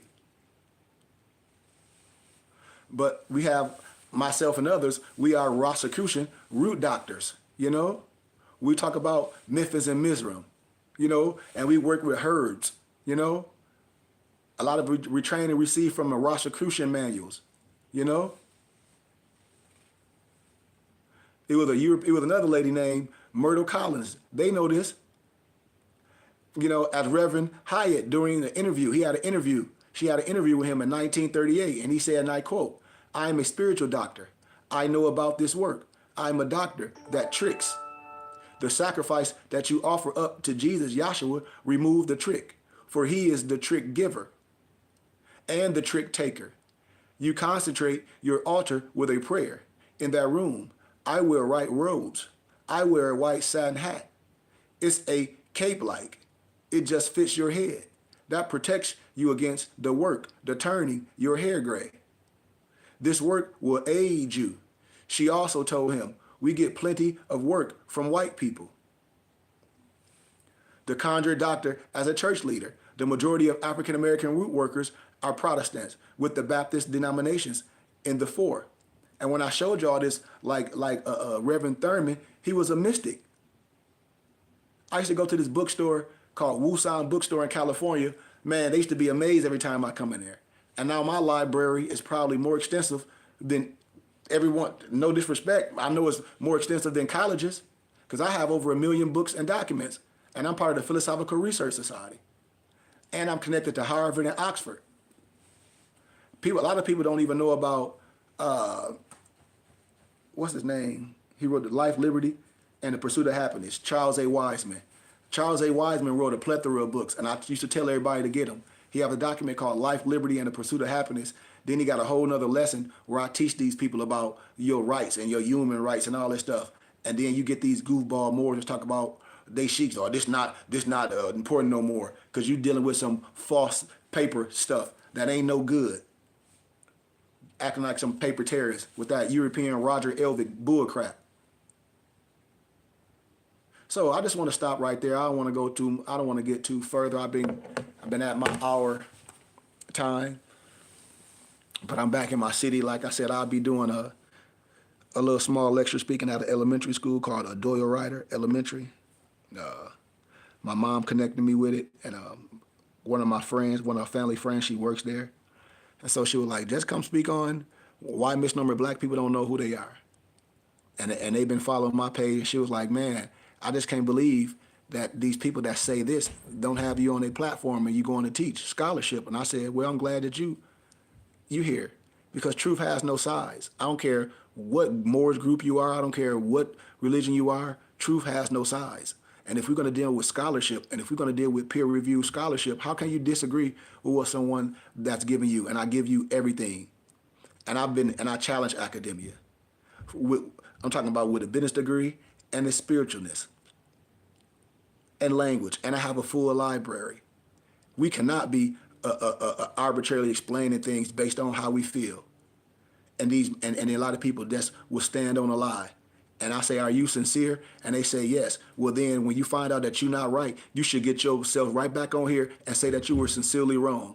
If you don't do that and you continue to promulgate the lies, then we know your motive. And we should let these people go. That's what I keep telling y'all. I won't debate no one, but I have a real intellectual conversation with a person, And we can be like, okay, man, you can see that you've been lied to and you've been had and you've been hoodwinked. I know how this game go. I know how when people link up together, I know the language. I say, man, it's out of your field. You might know herbs and things, but when you missing the Bible thing, when you talking that Hebrew stuff, you totally off. And you out of your league. And most of these people be out of their league with the herbal stuff. They act like these Ponzi scheme and pyramid scheme people. I call them some health scary nuts. I said, dude, you don't have to buy nothing. It ain't no specific way to do nothing. You learn your blood type. Once you learn your blood type, then I can show you some things of healing. You don't got to pay nobody nothing. You can give a small donation if you want to. That's it. I can give you all the herbs for healing. From our African spirit, I was lecturing all the different herbs. I'll give it to you for free. You make your own concoction. You don't got to buy nothing from nobody, from no Amazon and all that. Tell them Negroes to take their shirts off. They is telling you to take some goddamn old herbs and do this with no counting, with no working out, without the proper sleep, with all that. It's a little, in your intestines, it's a little thing called the velvic, a little string hair. You're going to boo-boo everything out. I'm telling you, if you eat to live and you eat clean, you will be okay. You don't need to buy nothing extra. I'm telling you, if you want your concoctions, I'll show you how to make a concoction.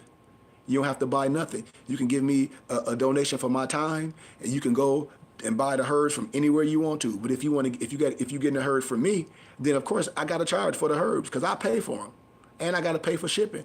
But my education and my wisdom, I feel that I don't have to charge. I feel that I should be able to get compensated, and I helping you help you to help you save money and help you heal yourself. As a true healer, I can tell you what concoctions, I can tell you what herbs to do. If anybody's selling you anything, I say, is it in ingredients? I don't know. I say, well, what is it? If it's ingredients, I can show you how to make it. The stuff I teach is not complex. You know, any books anybody need, I have a full database with with ebooks.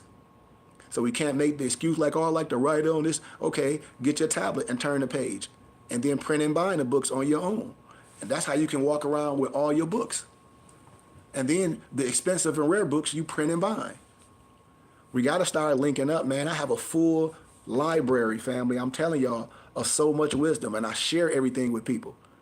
And the only people that get their books from me is college students. They love ebooks because they don't like to walk around with a whole bunch of books. I got a college student that's a straight A student. All he have on campus is his tablet and his cell phone. And he be laughing at all the other students with all them book bags. He said, y'all old school. He like, I just got my tablet. And I said, you smart man. All his books all his books you get with me first, because most of the college books I have them. Whatever the professor's gonna lecture on or speak on, most of them they only copy certain chapters out the books, so I have them. And so they don't eat up all their financial aid money. All the history, all the books, craft, different sciences, everyone that's connected to me have a full library. And so now I'm dealing with another group of people that's donating $100 a month, and they like, man, Sheik, just send us 10 books a month. And I'm like, what books do you want? What topic? They're like, whatever you send us. We know the value of what you do, and we want to help you, generate money, not just off donations, but for what your service is, because we know what you're going to do. And these are not Moors and melanated people. These are people that I'll be meeting at the library, and I'll be giving them my card, and I'll be letting them know what I do. And they just come up to me and ask me because I have conversation pieces on. So they'll be like, man, I love you, this, and that, and your turban. Like, who are you? And blah, blah, blah. I'm hearing you speak. And that's how it happened. And when I talk about books and academia, they like, well, do you have your own library? And then I show them a lot of my database, and they be amazed. And so I got a lot of people that people don't know that donate $100 a month, and I give them a full library. And in the whole year, you'll have so much. Your library will be so extensive. I guarantee you, it would be more extensive than any college. Especially if you go into academia now, your child, and they have to navigate the online library. Especially if your child going for business or religious studies. I already have those degrees. And I spoke just like this in academia. So, anybody got any questions? Like, I share my number with everyone. My office number is 602-473-8767. My email is my last name, Goodman, Goodman, first name, Khary, @gmail.com. like I said, send me a shout out, you know. Check out our Temple and School webpage at Burning Bush Tabernacle Science Temple and School. Check out our company where we sell Moorish regalia and much, much more. It's called MoorishHaberdasher.com. We also have My PDF Books, that's books with a Z, where you can download ebooks on your tablet or your computer. And we also have BindedBooks.com, where we print and bind expensive and rare books. My Mufti Alonzo Wright Bey, he have ALO Design Pros. It's called ALO Design Pros. And he's our graphic designer. He does all the graphic design, all the web page, all that. I have another noble named Brian Hicks Bey, BMB Music, and his album is a transportation of raw materials, and it's streaming on all platforms. Check it out, y'all. It's called Transportation of Raw Materials. Brian Hicks Bey, and my other mufti, Gregory Moso L. He operates Mayat Sun Teas, and he have cold pressed teas and tea packages and all that, and he ship it all over the world. And you can check him out on his website and social media and follow him. And his teas are amazing, you know. And so I just like to promote everything in house. But Moors, I have a full library. I have so many documents and everything, that scholarship that'll remove the veil from religious dogma. I call it today acting like we some Crips and Bloods. We can remove the veil of dogma. I have a plethora of books, ebooks, that anybody can get sent to your email, just like that. And I offer them for pennies of a dollar. If y'all ever see some of my YouTube lectures that I do book offerings, I'll be honest, I know why Negroes confused, because they don't read. They just looking for documents to try to overthrow the government, and they go to jail. And when they realize that they messed up, I've been right here telling them this forever. I have a full library of all levels of history, scholarship, to clear everything up. And if brothers want to research, I don't care if you are more, I don't care what you into. If you an educator that love history, that love science, that love truth, that love Gnostic, that love comedic degrees, that just love information, I have everything you need. And I provide ebooks for a fraction of the price. All you got to do is hit me up. If you be in tune to a lot of the stuff I speak through the week, everything that I speak on, I have the books. Like I always talk about a book called Atlantis of Latter Days. I tell everybody to research every book I'm talking about. You'll be like, damn, that book unavailable on Amazon. No, that book costs $500. You should want that.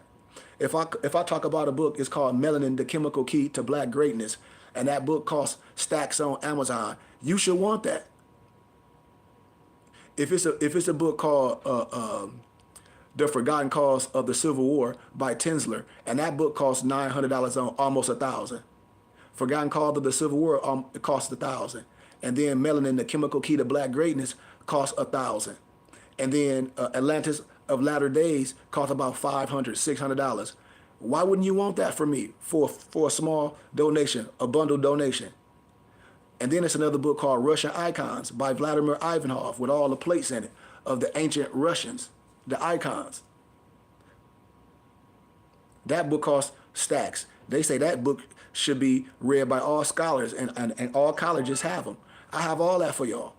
And the only people that get with me is when I have my different platform up, a GCU, and it'd be all the college students. It'd be all the European Masons that I met, a lot of the fraternities. And I say, ain't nothing hidden. They know this. They use it for power. Most of them are Masons. They are sons of Muslims. I keep telling everybody this. All my European Masons, even my professors, they were like, that's why I had to get my own charter, because I do not have time to be playing no game. Man, every European Mason I met, they sons of Muslims.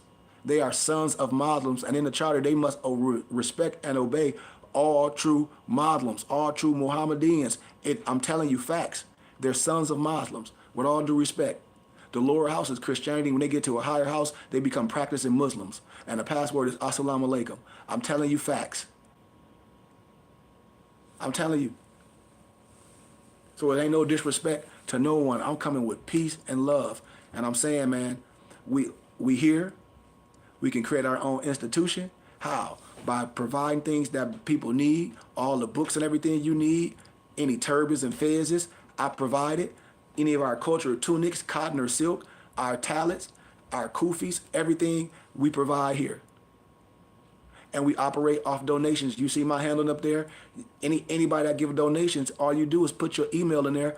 I'm going to send you literature. The donations you give, you're going to be like, man, that brother sent me this, and the other. And that's how we build connections. That's how we build a database. That's how we court each other. And then if you into the wisdom, you can say, no, this brother valid. Anything you need, this brother, you give this brother a donation, he going to give it to you. You're going to be like, he going to give it to you, you know? And that's what I'm talking about, you know? That's what I'm talking about, you know?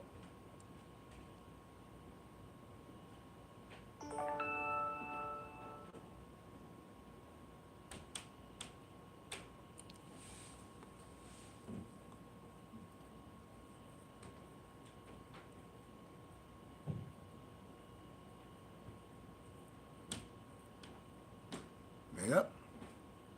Oh, somebody was asking me something? What you say?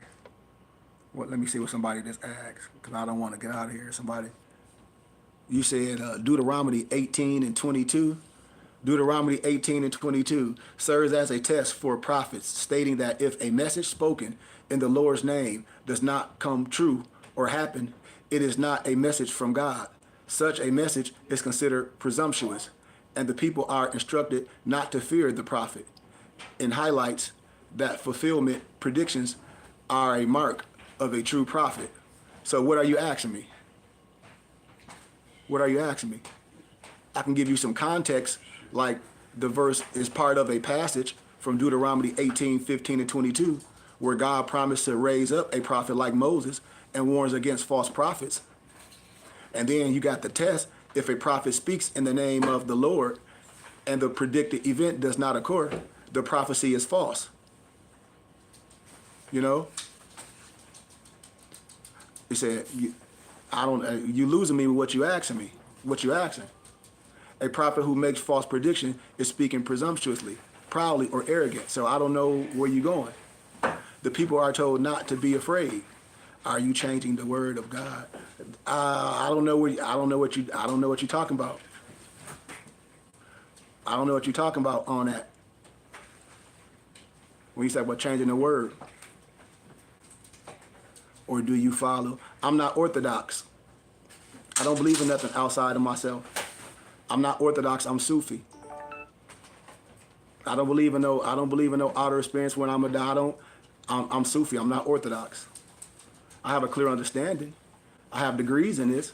I have a master's degree in Christian history and leadership and origin and linguistics. I have a master's degree from Grand Canyon University. I lecture this, so I don't know what you mean by the belief. I tell everybody what I believe. I tell everybody I'm Sufi, and I have an understanding. But I'm a teacher. I don't let what I believe and what I understand mess up my teaching. So I don't understand when people say changing the word of God. I say, what did God write? With all due respect, I always ask people, say, what did God write? Or are we interpreting man's words? I always ask people these specific things when they say, are we changing God's word? And I say, well, what did God write?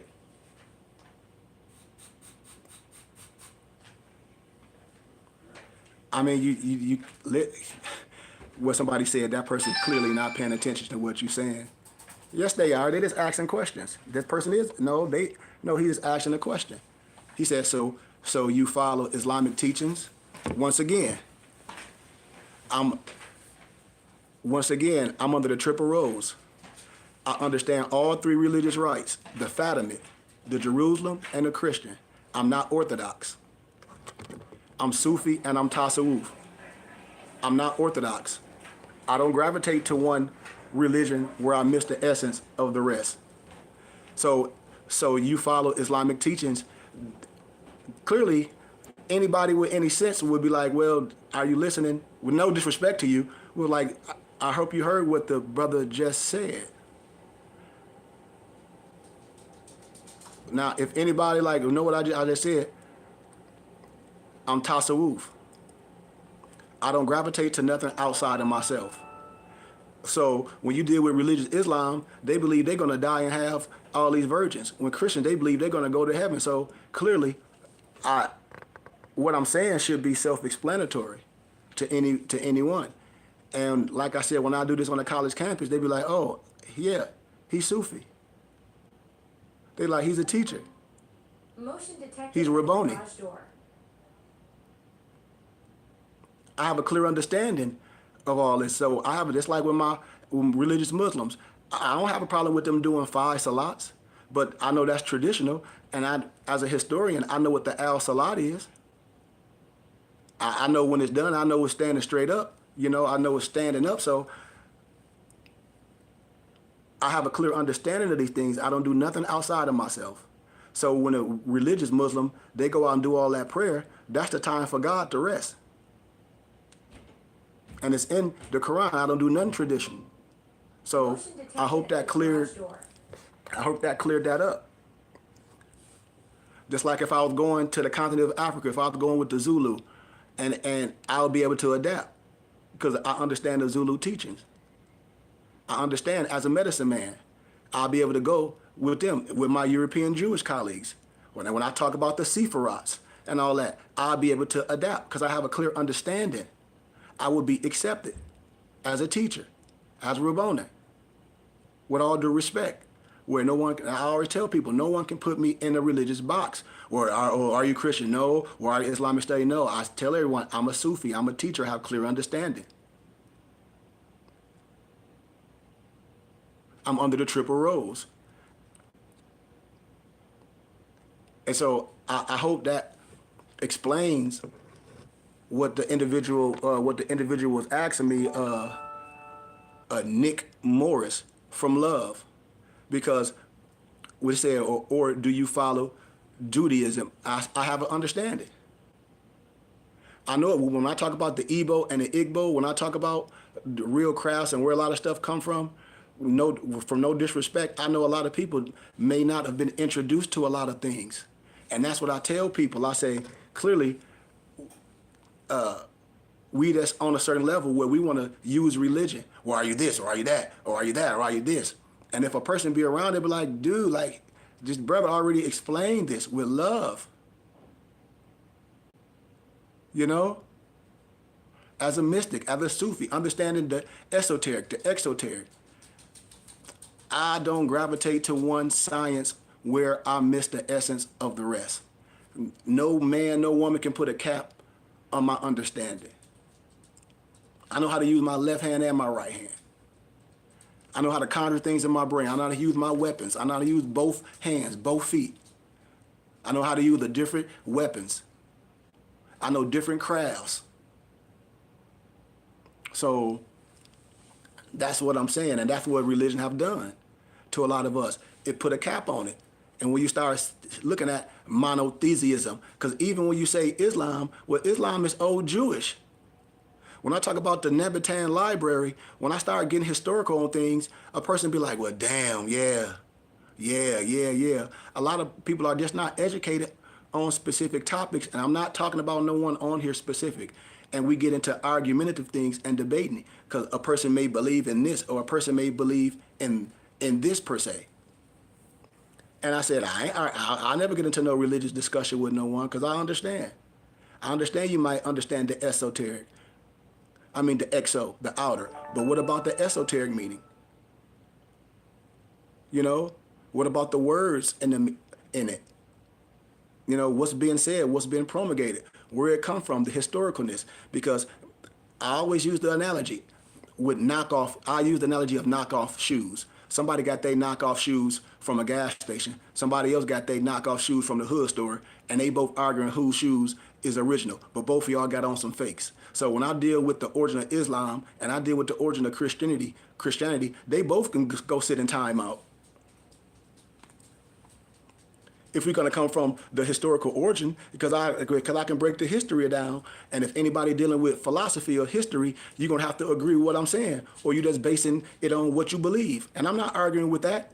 I'm not finna sit and have no conversation with no one arguing because this. I'm telling you, you both got on some knockoff Jordans, and we can have a mediator sit right there with the facts, and both of them will lose. This is what I'm saying. Why? Because I already did it in academia. That's why. I know it's just what it is. I've done it in academia. If I didn't know what I was talking about, I wouldn't have graduated from GCU with honors. from a Christian university. That's why I be telling people, I be like, dude, like I graduated from a Christian university with a master's degree. You know, like come on now, I can't be that. And a lot of my professors, it was professors that's Islamic professors. Like when they come with that Muhammad stuff, I got an Islamic professor. He was like, damn. He was like, a lot of these Muslim brothers that I know, they won't be able to talk because that Muhammad stuff is not historical. I don't care how nobody feel about it. And I use their texts. I use their writings. So the things that I speak on, I say, dude, you talking to Christianity or what? I get to the point and get historical and come from scholarship and say, well, prove your plight.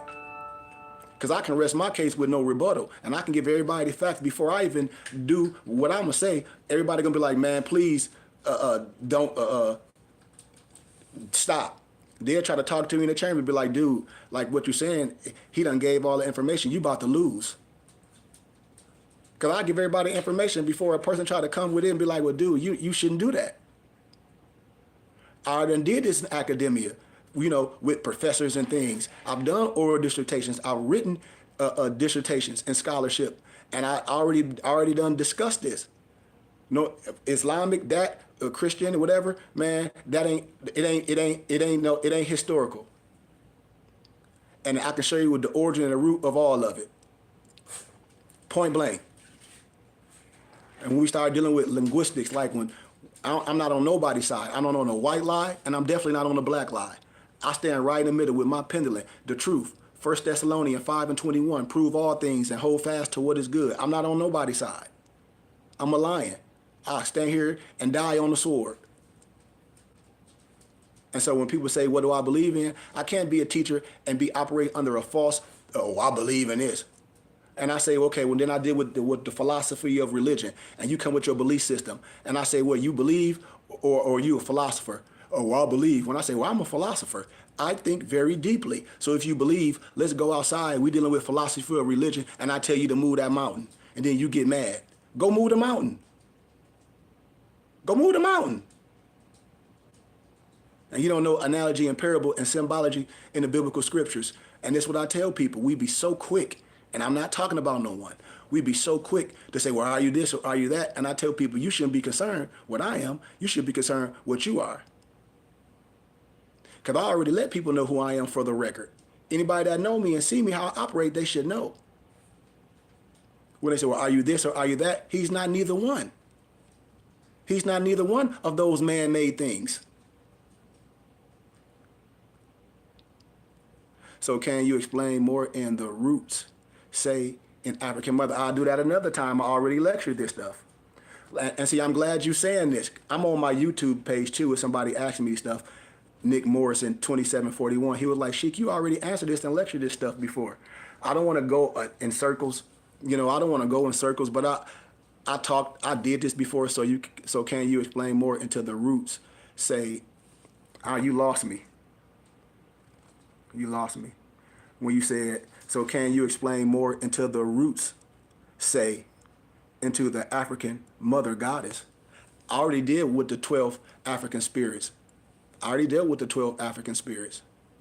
You know, I dealt with the 12 African spirits a plethora of times, you know, and I don't mind asking questions. You know, I don't. But a lot of stuff is like the African... Can you explain more into the roots, say, into the African mother goddess? Well, I'll give you this perspective. A lot of the stuff was, the Catholic Church took a lot of stuff out. The Catholic Church have the history of the Sibyls. So, but the Sibyls were Moors. So if you research, it's a book called The Sibyls and what the Catholic Church have hidden. And it's always talking about the mother goddess. That the god Artemis is a mother goddess with all the breasts on it, and a lot of and it's in a lot of personal museums. And they changed the god Artemis from dark to they whitewashed it. So it was always about the mother goddess. It was always in all histories, but it stripped you to man, and that's where Greek mythology come in. You know, all this stuff is known already. So you can look up the Sibyls. Let me see if I can find this for you. I got all these books for y'all. I got all these stuff converted to ebooks. Like I lectured this a plethora of times. So let me see if I can find it for you. If I can tell you what the name of the book is. Let me see. Ah, here we go. Here we go. Here go the book right here.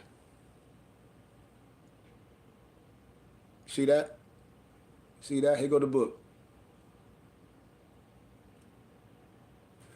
And it's the Sibyls, the first prophetess of Mami Wata, the theft of African prophecy by the Catholic Church.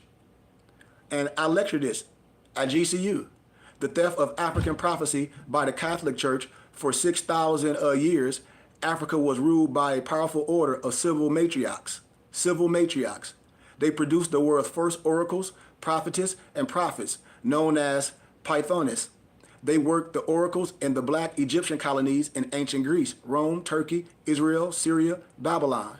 Their holy temples were more numerous than the churches of today. In ancient Rome, they first established the holy seat of the Vatican, advising the world's heads of state. Centuries before Christ, they cured epileptics, the blind, lepers, and cast out demons. It was a Sibyl who called up the spirit of the Apostle Samuel. Their pagan prophecies were used by the emerging Roman papals to create a Western theological foundation and became undisputed. What you say? What you say? What do you say? I'm just trying to understand your philosophy. He said, you just trying to understand my philosophy. I just told you, sir. We got to move on from that. We got to move on for that. Right. He just told him. I told you, I'm Sufi, I'm Tasawwuf. I'm Sufi, I'm Tasawwuf. I'm an adept, I'm an educator. My philosophy is wisdom. My philosophy is understanding. That's my philosophy. And I'm a medicine man. I'm a talesman. So, and a lot of times, I tell people, you can't, sometimes it's not for you to understand. And that's another thing with our lower self. And I'm not talking about no one. When we try to understand things instead of dealing with the peace, we're trying to understand what this, and that's what I tell people, is some things you can't understand if you're not in a certain spiritual realm. Because man understanding will let us down. If you're into the spirit, you connect with me. That's why I tell people, my people know my voice with all due respect. If a person is operating in the mortal and I'm operating in the spirit, of course you're not gonna understand. Because we're looking for a right and wrong answer. A person trying to be like, yep, he said this wrong, and yep. And I was like, no. But with all due respect, gratitude for everybody's time, gratitude for everyone listening to me, and gratitude for your inquiry, for asking questions, because there's no such thing as a dumb question, and there's no such thing as a dumb answer. So, do anybody have anything else they want to ask besides something personal? You know, we got a little bit more. Yep. Oh, I'm almost at my 2 marks. I don't want to just jump out here without nobody. Anybody got anything they want to ask?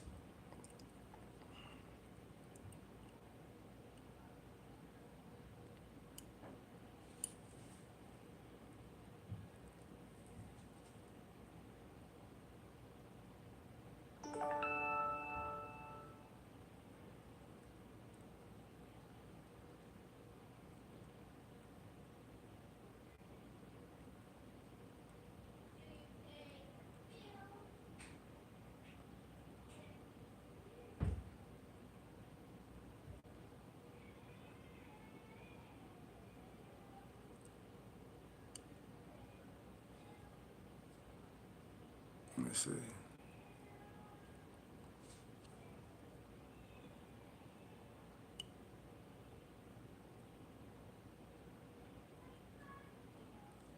So good.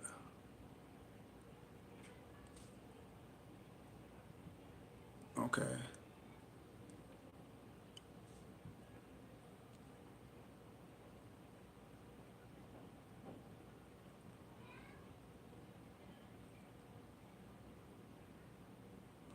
All right. So peace and love to everyone, man. Hope y'all had a good day today, man. Gratitude for your time. Peace and love once again. If y'all need anything, any books, any literature, any questions you have, you know, not pertaining to me or nothing like that, pertaining to what you may need, you know, because I know who I am. I challenge you to know who you are. I challenge you to be an educator and a thinker. I challenge you to use both parts of your brain. I challenge you to research and operate on peace, love, light, and illumination. And I challenge us to treat each other better, you know, to treat each other better. Because I see a lot of people that have more in common and they won't be in common because of religion, you know? So it's all good. So it's all good, you know?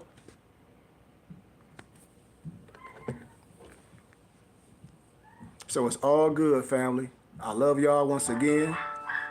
Thank you again. Thank you again. Thank you again. Thank you again.